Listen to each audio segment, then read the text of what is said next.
Hello, everyone. My name is Amrito, and thank you for being here for this taster. Lovely to see you all. The course that we're giving you a taste of is Osho, How to Find Joy in My Life. And it lasts for 1 hour every week for 8 weeks, starting at exactly this time next week. So that's, if you're watching this later, that's June the 18th at 7 p.m. Central European Time. So you can find more details of the course from the link below.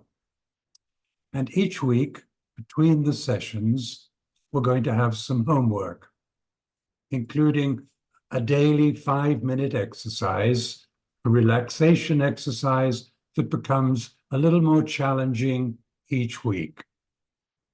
And in a minute, I'll give you a taste of exactly that. And each week also, between each session, there's a short video to watch. Plus, I'll send you an email after each session with any other relevant information as it relates to whatever happens during the previous week. So, who needs another course? I can hear you say, haven't we done enough courses? I mean, another course already? So it's a good question, which I also asked. So I went ahead and looked at what is Osho saying about how he sees what he calls his trinity: therapy, hypnosis, and meditation. And he has a very simple proposal, and that therapy without meditation is a complete waste of time. And in the past, he says, we were all very simple people, so we could just sit and meditate, or meditate and do whatever we're doing. And today, as he says, we're so burdened with rubbish. So many wild weeds have grown in our being that he is just using therapy just to clean the ground, to take away the wild weeds, the roots. So the difference between ancient man and ourselves is destroyed. So that's the plan. So he's clear, also says, the meditator needs no personal guidance. And then he also says, my whole effort is to leave you alone with no mediator between the meditator and existence. So in this course, we're going to take a look at how the weeds can be removed so that at last meditation can happen, as Basho puts it, and the grass grows by itself.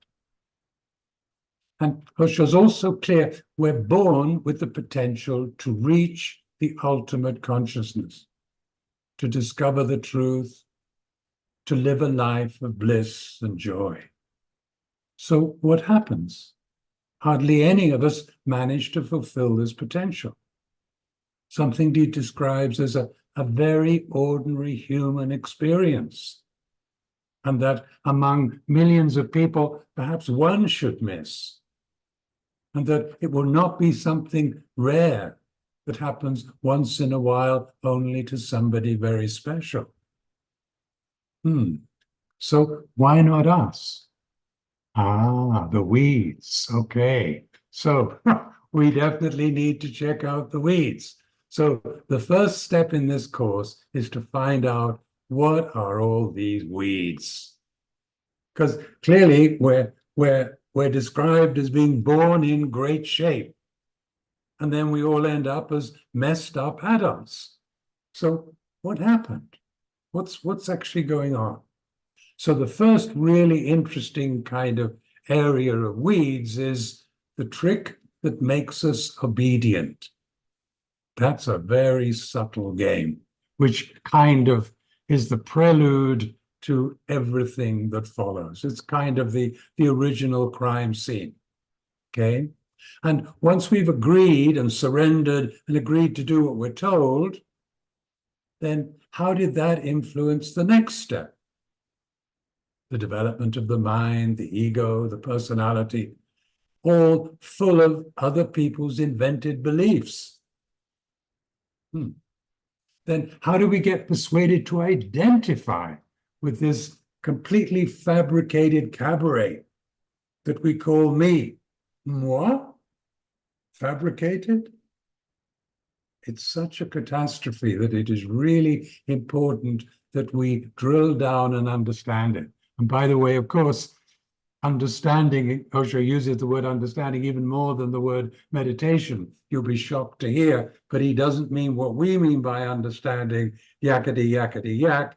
What he means is when something is standing under you, only then do you actually understand it. When you're looking down on it, aha, you kind of got it, right? He gives a lovely analogy for all this, where he says, imagine a rope. So you're born like a rope, completely natural rope. And because of all this upbringing and all this catastrophe, the rope ends up being with knots in it. Now the rope is really unchanged. The rope is still the rope. Nothing significant, nothing has actually happened essentially to the rope, but because of the knots, the rope is unusable. So what he's kind of using this analogy is to explain what we need to do is just remove the knots. It doesn't change the fundamental nature, but it does change everything at the same time. The knots have no actual substance. You can't separate the knot from the rope. But if the knot is removed, everything is transformed and the rope is back in its natural state. So the next, only by understanding how we've been persuaded to let ourselves get so messed up, can we actually unlearn the damage that has been created. So it's really key that we really sort out what are these weeds. And the next step we're going to discover is, how did this surrender to obedience affect us? It crippled our ability to be ourselves. It made us slaves of other people's opinions and their company, which means we're always threatened by loneliness because we could never happily be alone. Look at the newspapers, what they call an epidemic of loneliness. Why? Because no one is comfortable being alone. All related to this game of making us surrender to obedience. And that we'll go into in this course. It's a fascinating story, right? And the other effect of this is, of course, this leaves us insecure, anxious, and divorced from ourselves, and divorced from our true home. And if you think this is an exaggeration, they did a little research recently published in Science, where they left people on their own just to see how they related to doing nothing. And they gave them different options of what they could do if they wanted to distract themselves. And 75% of the men and 25% of the women preferred to give themselves electric shocks rather than spend time doing nothing. So this is a significant issue. It's totally crazy, but that's what we are. That's how this whole, the weed issue really turns us into crazy people. And look at our addiction to social media. Exactly the same, right? And the next part of this course is to discover the non-Western revolution in weed removal. Okay, let's call it the mystic weed killer. So we can actually let the knots disappear. So here is the revolution in well-being that we're going to discover in this course. And whenever one of those weeds throws up some feelings, suffering, unhappiness, sadness, anxiety, anger, and so on, Western psychology has decided that the best response to those feelings is to talk about them. And if you don't talk about them, for sure, your therapist soon will. And it turns out that this is the perfect recipe for turning feelings into suffering. So here we are with nearly a quarter of the adults in the most affluent part of the world suffering from some diagnosed mental illness each year. And the rate for 18 to 25-year-olds is a third, 33%. Not to mention that there's so many people taking prescription medications that they find Prozac in the drinking water. I mean, this is absolute madness. Imagine 1/3 of young adults are freaking out every year. In toddlers, we call this rebellion tantrums. In adults, we call these tantrums mental illness. And in this course, we're going to discover that the very idea of mental health is a contradiction in terms. You read the words everywhere, but it simply means nothing, right? It's the mental that's driving us mad. And when we leave the mind running on automatic pilot 24/7, then the mind is a disease-creating mechanism. I mean, imagine if you allowed another part of your body to just function in a completely random, compulsive way. Have you ever heard of a condition called Tourette's syndrome? People suffer from random, sort of spasmodic, abrupt movements of the body anytime, anywhere. And it's incredibly disturbing for them. And yet here we are with a similar kind of Tourette's syndrome of the brain and calling it normal. So hence the fundamental part of this journey we're going to go on in these 8 weeks is from mind to no mind, from suffering to joy. Is there an app for that? Yes, of course. It's our Mystic Weed Killer, which we're going to understand in these 8 weeks. And what is the essence of this Mystic Weed Killer? Allowing and not doing. Like you can't do sleep or relaxation. In fact, everything in our interior world, everything valuable, comes from the knack of allowing, not doing. So another part of this course is how do we include the Osho active meditations and the other meditations in this process? Because Osho explains they're not really meditation, but they're part of the weed removal process. They're a preparation for meditation. So when we understand all this, then we understand how the essence of these meditations can become part of our daily lives. We're not just routinely going to church 3 times a day. There's a very clear intention behind these active meditations for very specific benefits to our daily life, which we need to understand. Otherwise, we're on automatic pilot again. And then there is a complete picture. Then we have a complete picture of how to proceed. And then we can joyfully kind of dance our way along our own unique path, allowing the grass to grow by itself. And of course, these are just words, and the key is always the experience. So please, if you'd like to participate for a moment, just close your eyes without moving your body.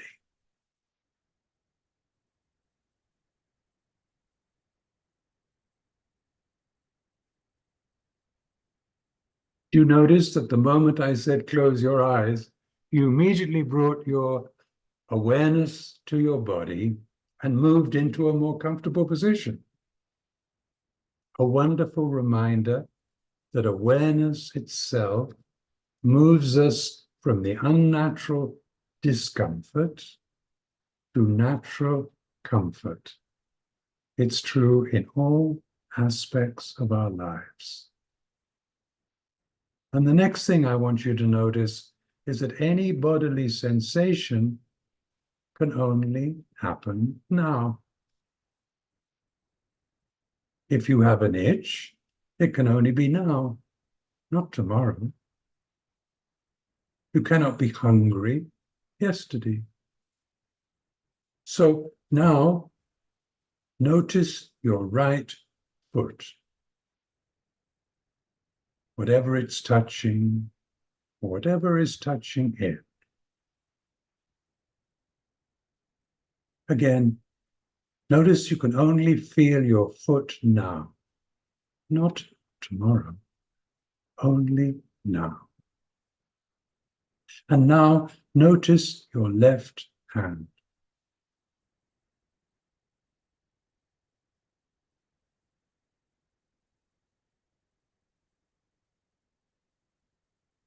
Did the right foot disappear when your awareness moved to your left hand? So that's how focusing and concentration work. One thing at a time. First the foot, and then the hand.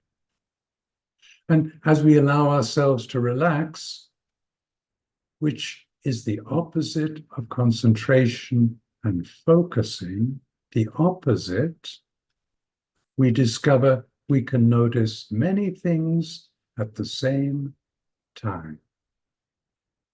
Now imagine you went to a kind of smallish window, maybe a bedroom window, and you have curtains closed, and then you suddenly open the curtains, it's light outside, you open the curtains, and you just look out for no good reason at all, and close the curtains again, say, after 3 seconds.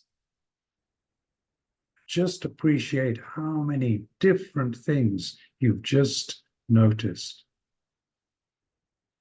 Trees, plants, houses, cars, chimneys, branches, leaves, people, animals. I mean, a zillion items. Because you're not, and you are totally relaxed and not trying to do anything. So for sure, when you relax, you'll be able to notice both the foot and the hand at the same time. So let's go back to that right foot. And then, can you notice the left hand? Now noticing both together. Because as you relax more and more, your awareness gets wider and wider. And now you can add the left foot and the right. And the right hand and the left hand, both hands and both feet. Can you notice all those 4 items together? Very easy as you relax. And remembering, the deeper you relax, the better you feel. And the better you feel, the deeper you relax. And then maybe you're sitting on something that you notice, so you feel the pressure underneath.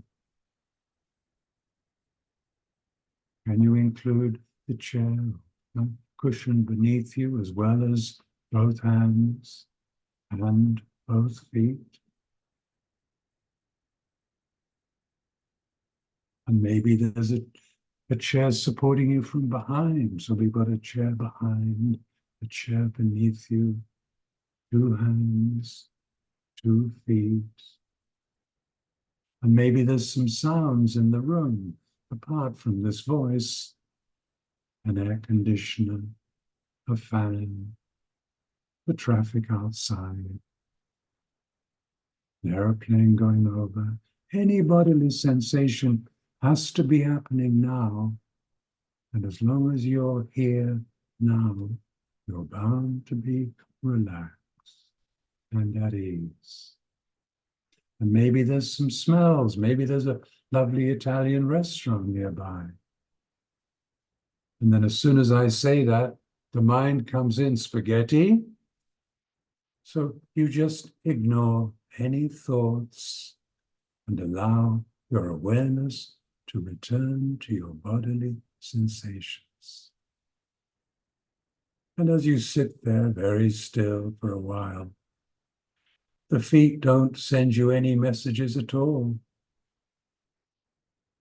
because they're still, and the hands don't send you any messages at all.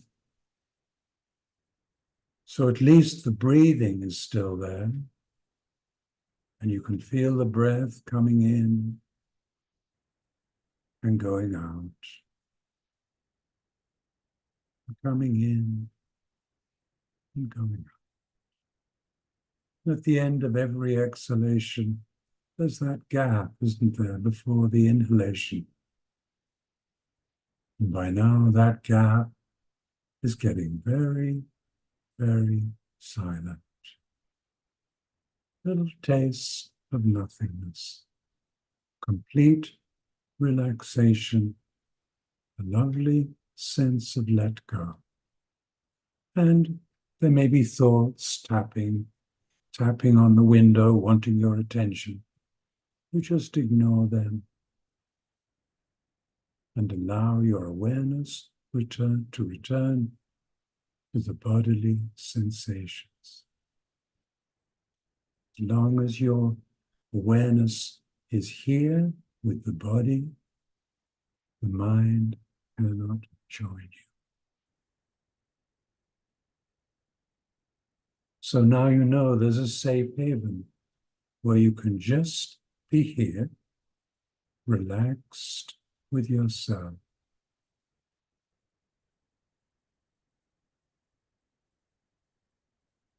Now you know that the body is always here, waiting for you whenever you can manage also to be here. And the mind, with all its tensions and problems and conflict, is always there. Do you notice that you cannot do this relaxation? You can only allow it. So I just want to leave you here for 1 minute, just noticing all those different parts of the body. Remember that both feet, both hands. And remember, the hands each have 5 fingers, so 5 fingers are touching each other. Touching something, or something is touching the 5 fingers. 2 hands, 10 fingers, 2 feet, a chair beneath you, maybe some support behind you, sounds, and the breathing, just noticing them all as you just let go into relaxation for 1 minute, starting now.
So now just open your eyes and notice how good that feels.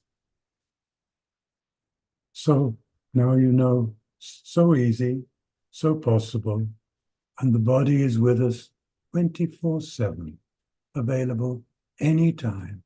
Just a minute, and we move into a totally different, relaxed space. So now you can see what is so easily possible and how much more there is we can learn, or really, actually, to be honest, unlearn, because in a way, we already know how to relax, or we once did. Do any of you have cats and dogs? I'm sure you could see they are completely relaxed, at ease, and we're the ones running around in circles, making sure there's enough cat food in the fridge, and they're totally relaxed. So it's not that we have to learn to relax. We just have to unlearn all those weedy things we learned, which are now preventing us from relaxing. So after this taster, if you're on YouTube, please follow the link below, and you can go to the presentation page of this course, and you can learn more about the course on that page. And when you're ready, you'll see on the right a kind of book now sign above the blue button that will take you to the booking page for the course. And for people from India, you'll find some extra useful booking information for you on that booking page. So, everybody, can you imagine what life is going to be like when you discover how to allow yourself to trust yourself and not depend on other people for their approval, for their love and respect, when you just feel completely comfortable in your own skin, when you can just be joyful for no reason at all. So I look forward to seeing you this time next week. It's a wonderful journey. Thank you for being here. So till next week, goodbye.